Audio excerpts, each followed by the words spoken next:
ఎందుకంత డెల్లగొండు? కొత్తగా మాల వేసిన వాళ్ళకి భిక్షకి ఒడికి పూజకి ఇబ్బందిగా ఉంది, అందుకే ఆలోచిస్తున్నాను. బాధపడుకో, మనకి అయ్యప్ప స్వామి దారి చూపిస్తాడు.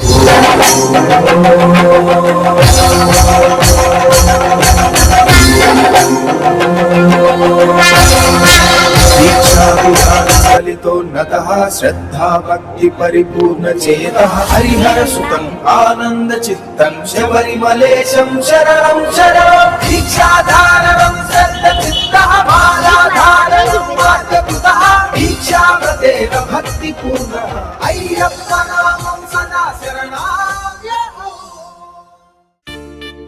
ఇదిగో గుడి. ఇది మన బలభద్రపురం అయ్యప్ప స్వామి ఆలయం.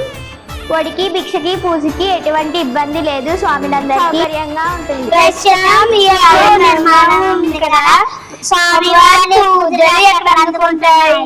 ప్రస్తుతానికి స్వామివారు గుడి కింద పూజలు అందుకుంటున్నారు.